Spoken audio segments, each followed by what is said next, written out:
Bonjour, bonjour.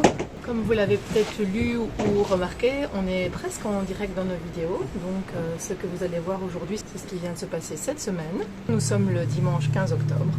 Si vous avez vu dans la vidéo précédente, lorsque nous avons laissé le bateau à la marina de San Miguel au sud de Tenerife, nous sommes rentrés en Belgique pendant 6 semaines et il y a une petite tempête à la marina où il y a eu des vagues d'1 mètre à 1,50 m dans le port. Et comme nous étions au premier ponton, ça bougeait beaucoup. Et une des pendilles du port a cassé. Alors que nous avions bien protégé le bateau en l'éloignant d'1,50 m environ de tout danger, suite à la rupture de la pendille, il a quand même été frappé au niveau de l'arrière, donc des 2 jupes arrière sur le ponton. Et ça a bien tapé, surtout la jupe bâbord. Oui, bâbord. Et même à l'intérieur, il y avait une fissure dans la cale moteur. Donc c'est toujours en cours avec les assurances Marina et la nôtre. C'est pas réglé, mais nous ne pouvons plus attendre parce que ça fait 20 jours qu'on attendait des nouvelles pour savoir ce qui allait se passer. Mais là, c'était plus possible d'attendre pour nous parce que nous avons quand même le projet de partir sur l'Afrique. Et donc il fallait qu'on répare. Et donc le capitaine a réparé ça comme un chef, comme d'habitude. Donc ici vous allez voir la réparation au niveau de fibre de verre, puisque c'était bien attaqué, et du gel côte. Petite traversée moitié houleuse, moitié très calme vers Grande Canaria, très sympa, dans laquelle on a vu une tortue, enfin j'ai su la filmer.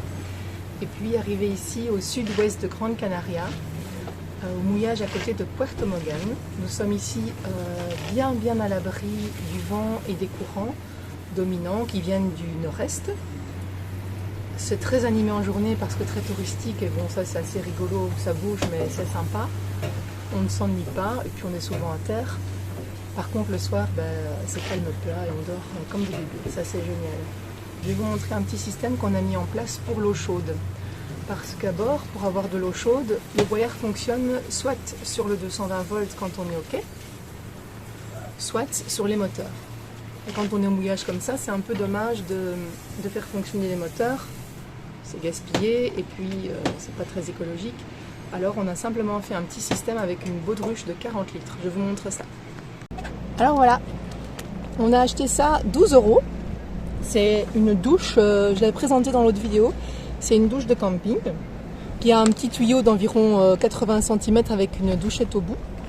Alors Thibaut l'a fixé pour l'instant d'une manière relativement provisoire sur le dessus pour qu'elle soit bien au soleil. Et puis il a rajouté lui-même un long tuyau comme ça qui s'en va, qui descend ici, qui descend le long là et qui retourne à l'intérieur à mon évier.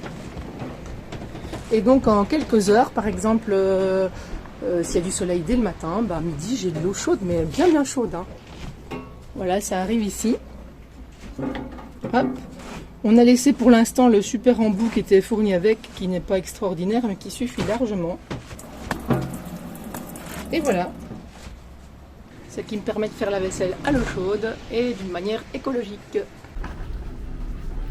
Opération réparation de la coque, enfin des 2 jupes arrière. Elle a sorti tout son matos.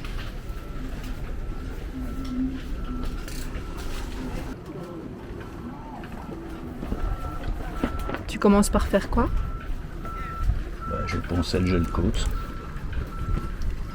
Je ponce le gel côte et un peu la fibre de verre.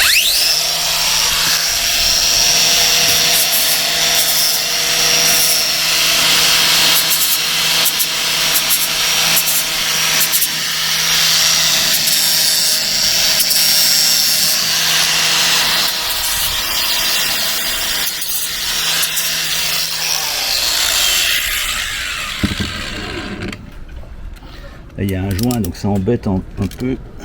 Un joint de silicone? Ouais, ça embête un peu parce que je sais pas si je vais le retirer ou le laisser. S'il y a des morceaux qui tiennent pas en dessous, comme ça par exemple, voilà. Donc je sais pas, il tient pas, donc il faut que je le retire.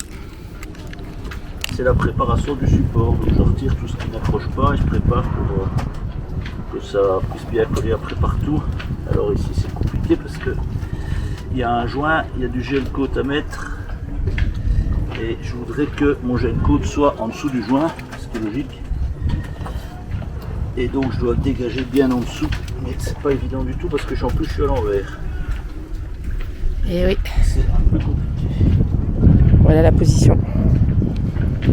En plus il fait mourant de chaud. Il y a du vent mais le vent est chaud donc et on sait faire de l'ombre là mais pas là. Voilà. Donc j'ai bien gratté tout ce qui tenait pas. Maintenant je nettoie, je dégraisse. Et voilà. Et après je vais rincer bien à l'eau pour retirer vraiment toutes les impuretés et y compris le sel qu'il pourrait y avoir dans la structure. Tu dégraisses avec quoi là? C'est du thinner classique. Du thinner.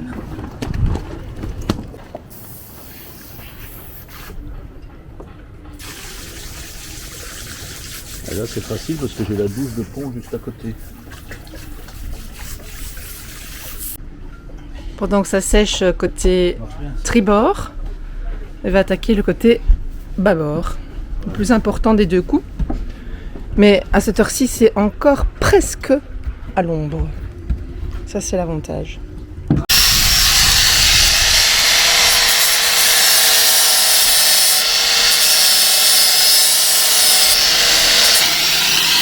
C'est pas moi qui bouge, hein.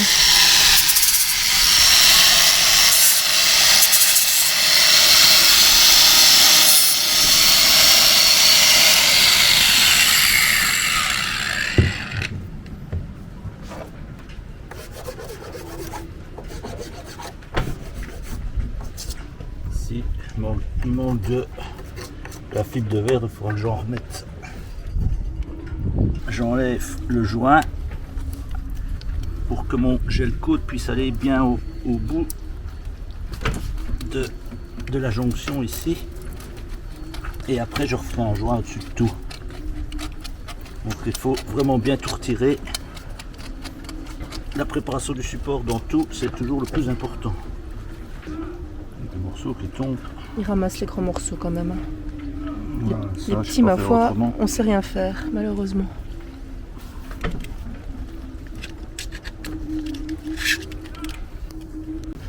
Je vais faire un mélange de résine époxy. Donc ça c'est la résine, ça c'est le réactif.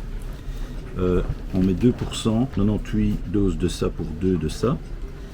On fait un petit mélange et puis on mettra ça au pinceau sur la zone blessée sur le bateau. Moi j'en ai 2. Et en même temps de ce côté là, parce que c'est plus profond, je vais mettre un tissu fibre de verre que je vais renoyer. Donc je vais mettre ma résine, je vais mettre mon tissu et je vais repasser dessus. Après je laisse sécher et je poncerai et je recommencerai avec un plus gros tissu pour faire plusieurs couches.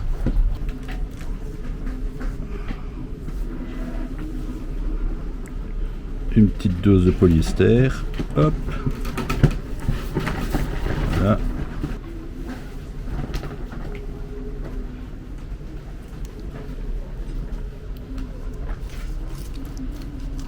Hop, bien mélanger.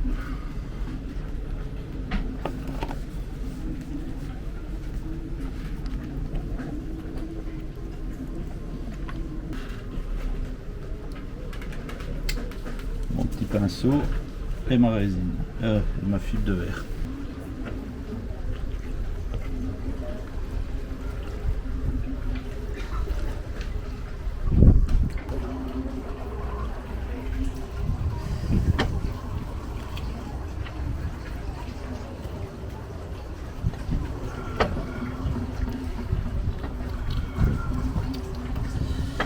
Compliqué ici parce que c'est sur l'angle.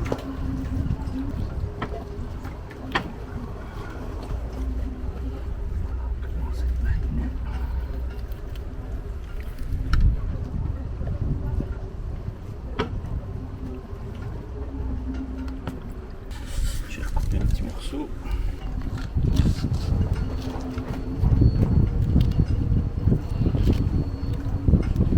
Ça colle au gant. Ouais, ça colle partout. Ah, et ça bouge, ça bouge. Je suis obligé de déstructurer un petit peu la fibre parce que je suis sur un angle vraiment aigu et c'est très compliqué à faire, à placer. Donc je ne vais pas trop me tracasser, je poncerai après. Ici pour l'instant c'est en train de sécher, donc il faut un petit pinceau assez rigide comme ça pour appliquer et pas hésiter à déstructurer quand c'est des angles ainsi un petit peu la toile pour bien appliquer.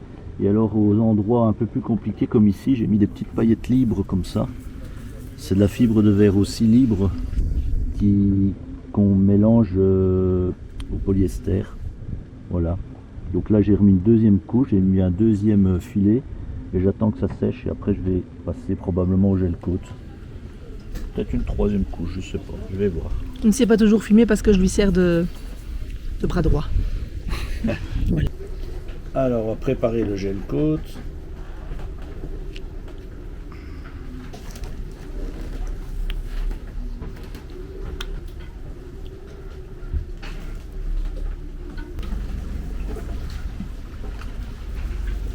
Je vais suivre mon petit bâton d'abord.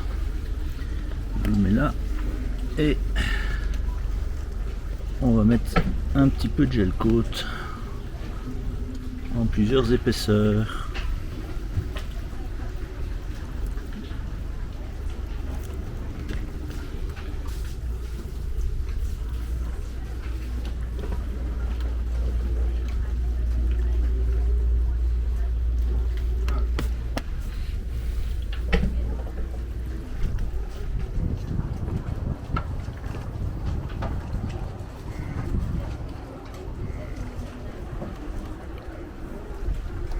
Et voilà pour la première couche.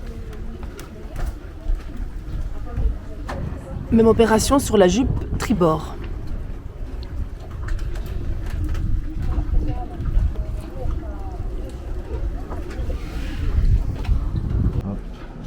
Deuxième jour.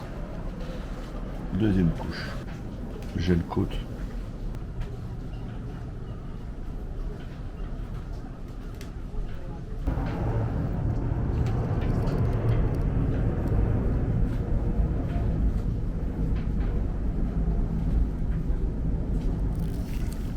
Voilà.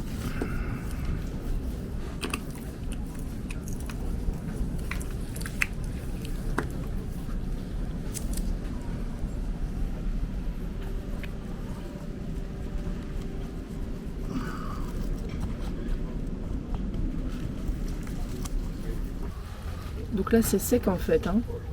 Là c'est sec et je vais essayer de remettre là une deuxième couche. Faire une petite épaisseur. J'ai poncé. Tu as poncé avant? Ouais, j'ai poncé. Merde. Il est encore liquide, mais il va durcir dans quelques minutes.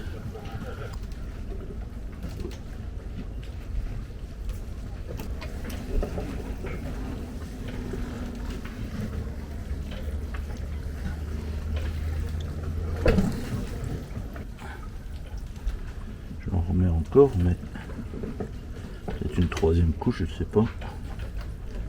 Faut que je sois en épaisseur suffisante, ça c'est sûr.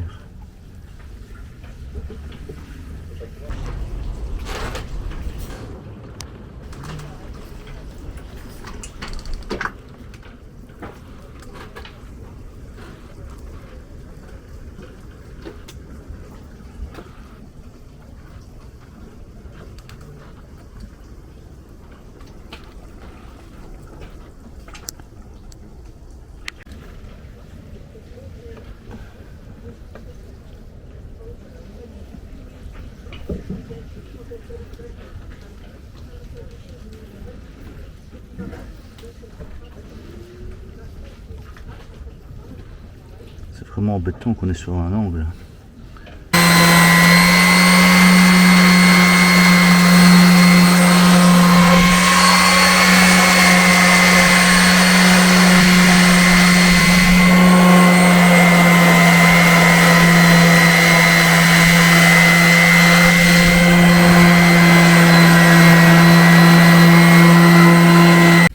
Alors, mon capitaine, grosse évolution ici.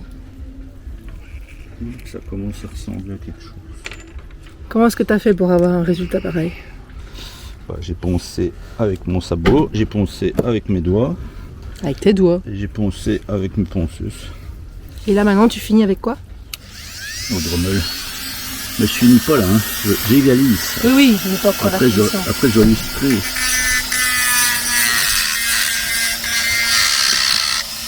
Combien de couches au total? Là j'en ai mis deux. Deux couches. Il y a encore des petits trous, il faudrait que je rebouche un petit peu, mais c'est compliqué sur l'angle. Sur l'angle, ouais, c'est le problème. Troisième jour. Troisième couche. Troisième couche, assez fine, avec un pinceau vraiment, on va dire, d'artiste. Fin et souple. Du Picasso. Hein. On va mettre vraiment une petite pellicule.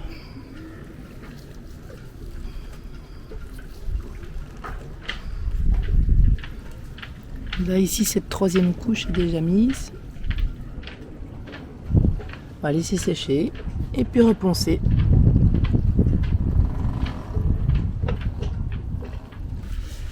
Donc là, j'ai mis la pâte à polir et je polis. D'abord à la main, parce que l'endroit est difficile. Et après, je le trie à la machine. Là, j'étends un petit peu la pâte. Voilà. Et maintenant, on va polir avec la machine.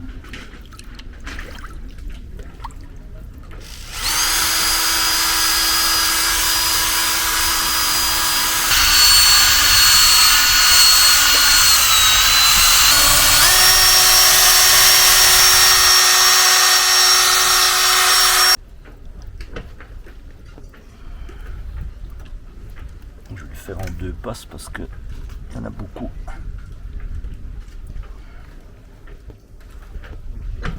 Ça c'est un polymère. T'as autant de mal que le tube ou quoi? Ouais. Je suis mal mis. Ouais, c'était le problème ici pour la réparation, c'est qu'on est au port, sur un coin, à l'envers, et ça bouge beaucoup. Donc il n'a pas eu facile du tout pour réparer les coins des coques, des jupes. Et en plus il fait 35 degrés à l'ombre.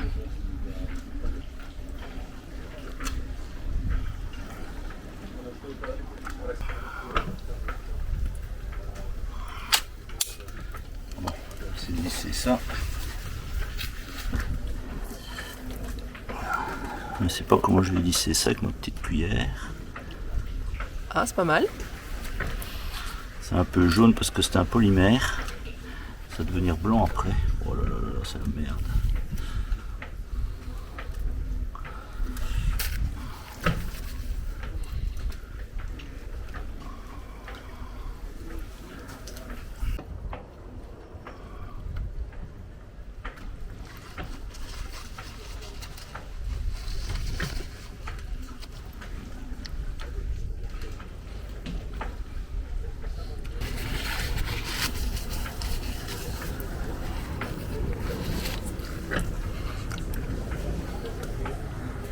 Alors maintenant que Thibaut a réparé l'extérieur des jupes, il s'attaque à l'intérieur sur la côte bâbord. Je sais même pas si je sais filmer là où il est, tellement c'est perdu au fin fond nulle part. Il va encore avoir mal partout. Voilà, je sais pas trop ce que je filme, mais bon, il chipote là-bas dans le coin. Je vais vous montrer sa position. J'ai oublié de foutre le truc en dessous. Il est sous la jupe. Faut que tu refasses du mélange à mon avis. Ok. Rentrer dans la cale moteur par là. Et en fait, il est là-bas en dessous, quoi, pour le... La fissure qui s'est mise là dans le coin, mais à l'intérieur.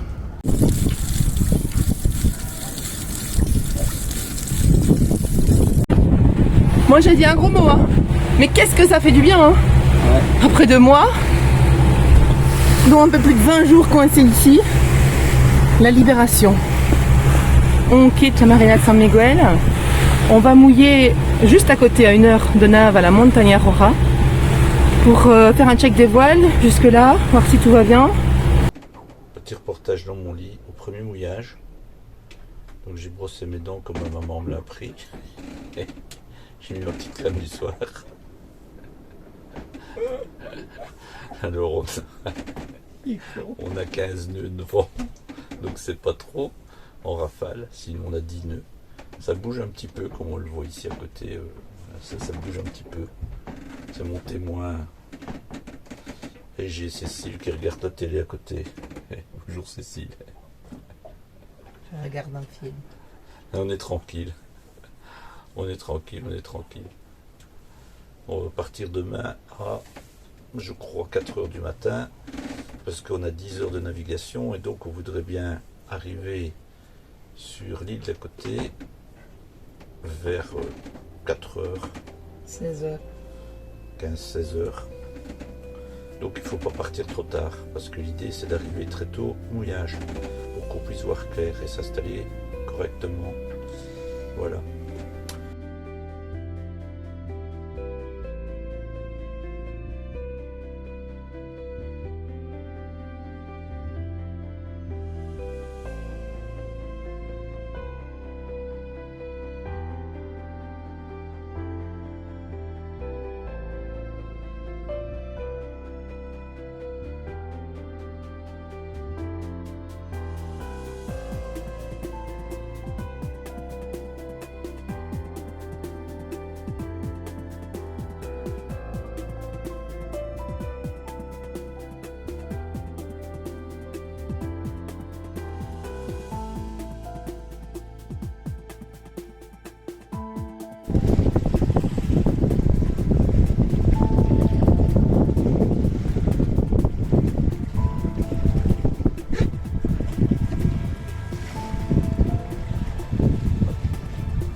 Voilà, on approche de Grande Canaria par la côte ouest. Il y a quand même une fameuse similitude avec Los Gigantes au nord de Tenerife.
Parking à Puerto Mogen. Très sympa petit port. Avec une petite architecture espagnole typique. Tout mimi.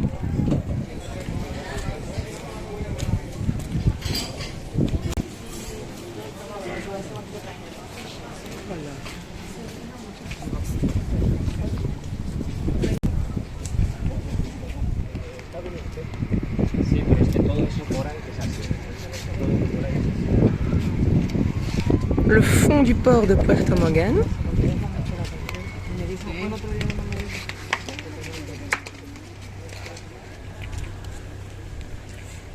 Très joli Puerto Mogen.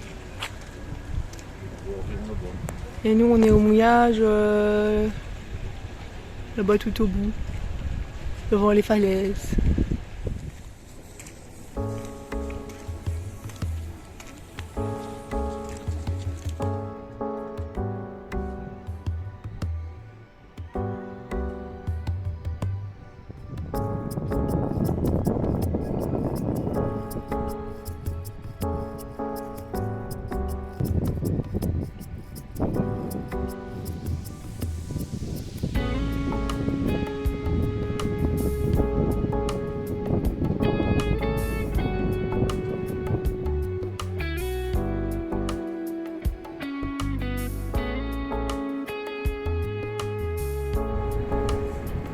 Petit matin calme. Il y a juste le premier bateau à touristes qui passe. Ah, notre antenne Starlink, ça fonctionne plutôt bien. Voilà, voilà. On vient de s'enfiler une série de lacets. Je sais pas combien de fois on a tourné, mais c'est rien. Et on a perdu 2 degrés aussi. On est passé de 35 à 33. Plus frais. Légèrement. Voilà, après à peu près 30 minutes de montée intense, on est arrivé au Roque Pueblo, qui fait 90 mètres de haut. Et il est perché à 1800 mètres d'altitude déjà. Alors voilà, on est au pied du Roque Pueblo. Notre parking, il est là-bas. On vient de là à pied. Voilà, voilà. Ici, il n'y a pas de vent, mais on est à l'ombre, on est bien. Quelle vue extraordinaire.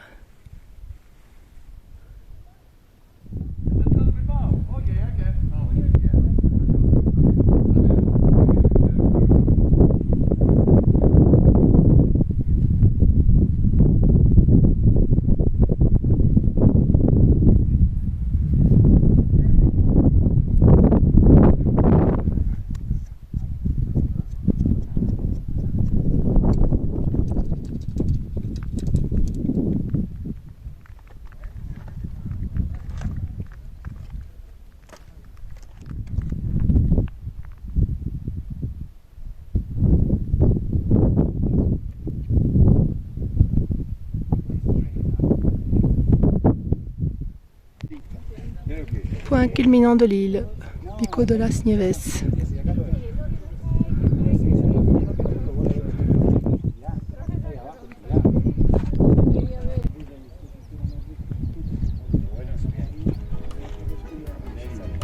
Ah, là on était là tout à l'heure.